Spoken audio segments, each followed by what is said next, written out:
आपने भदौरिया जी ने कहा लेना देना नहीं है, तो साहब आप दिल्ली में आए, बहुत जबरदस्त लेना देना है। जब यूपी में बाई इलेक्शन था तो कांग्रेस को देना 0 सीट है और लेना 9 सीट है। अब जब दिल्ली में आए हैं तो लेना कांग्रेस से ठेंगा है और देना है मीडिया में आके प्रवचन। गजब का लेना देना है आपका, बहुत बेहतर समझ में आता है। और आपने जो बात कही कि सांसद होने के नाते हम बिल्कुल कहते हैं, तो आपके 37 सांसद हैं उत्तर प्रदेश में, तो सड़कें बनवाना 37 सांसदों का काम है।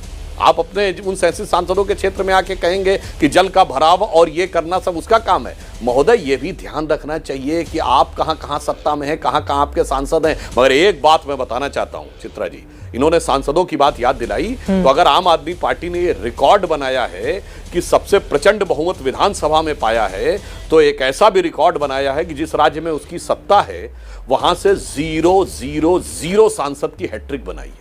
10 सेकंड दीजिएगा। आपको कोई ऐसी पार्टी नहीं मिलेगी कि जिसकी प्रचंड बहुमत की सरकार राज्य में हो और एक भी सांसद उनका दिल्ली से ना हो। मुझे लगता है यह भी देखना चाहिए। तो और पिछली बार तो कांग्रेस से गले भी मिल लिए और अब कैसे एक दूसरे के प्रति अपशब्दों का प्रयोग कर रहे हैं। मैं चित्रा जी जो पहले बोला था वो आज फिर बोल रहा हूं लेना देना के बारे में।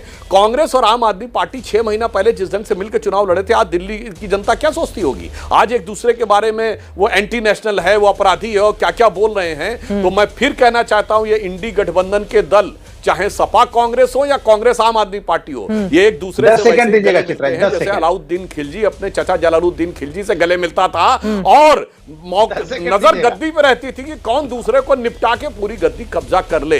और उनके दिल के भाव अब उभर के सामने आने लगे एक दूसरे के। बोलिए 10 सेकंड अनुराग जी। 10 सेकंड। देखिए एक तो मैं तो सुधांशु जी से मैंने आदर पर रिक्वेस्ट करूंगा, अलाउद्दीन जलाउद्दीन भूल जाइए। आप रोज हर डिबेट में अलाउद्दीन खिलजी ले आते हैं। अरे भैया वो जमाना चला गया। आज के देश में स्वतंत्र भारत है ये, और स्वतंत्र भारत में स्वतंत्र बातें कीजिए जो अच्छा लगेगा।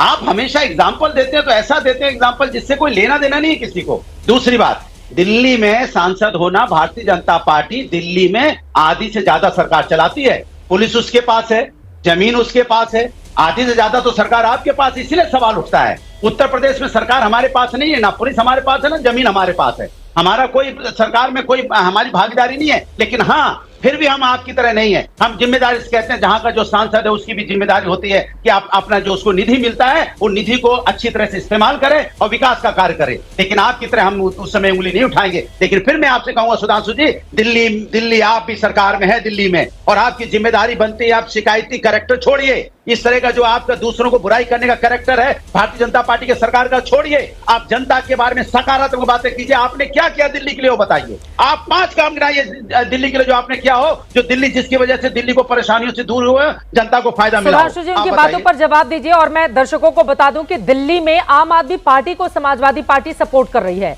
और भदौरिया जी की बात का क्रमवार जवाब देते हैं। बिल्कुल, आज के जमाने में इतिहास की बात क्यों करना। तो भदौरिया जी आगरा में म्यूजियम बनवाकर 2013 में अखिलेश यादव जी उसका नाम मुगल म्यूजियम काहे रखे थे भाई, काहे रखे थे 2013 में। और आपकी पार्टी के एडवोकेट जनरल थे जफर याब जिलानी, जो उत्तर प्रदेश की सपा की सरकार के एडवोकेट जनरल थे। और उसके बाद वो बाबरी मस्जिद एक्शन कमेटी के लिए आप अपियर होते थे। सपा की सरकार का एडवोकेट जनरल होते थे मेरे भाई। अब बोलने से पहले खुद देख लिया करो प्रभु, खुद देख लिया करो। बोल लेने दें। अरे आपको याद दिलाया, आपने जिंदा रखा आपका, अब फिर बीच में बोलने लगे। पता है बेटा, अनकंफर्टेबल क्वेश्चन आता है महोदय तो आपके साथ यही होता है।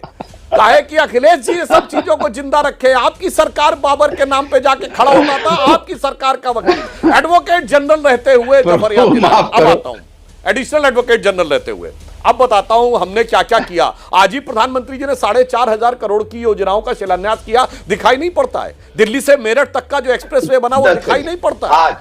किस ढंग से दिल्ली के आसपास की जो रिंग रोड बन रही है वो दिखाई नहीं पड़ती है। जो एलिवेटेड जो हमारे क्षेत्र में है वो तो दिखाई पड़ता है ना, किस ढंग से दिखाई पड़ रहा है। मगर हम ये पूछना चाहते हैं, और हमने गंगा निर्मल हुई है कि नहीं, वाराणसी में आप देखते हैं स्टीमर चल रहा है कि नहीं। इससे पहले कभी स्टीमर चलते देखे थे? प्रियंका गांधी जी वाराणसी से प्रयागराज तक गई थी बाई वाटर रूट से।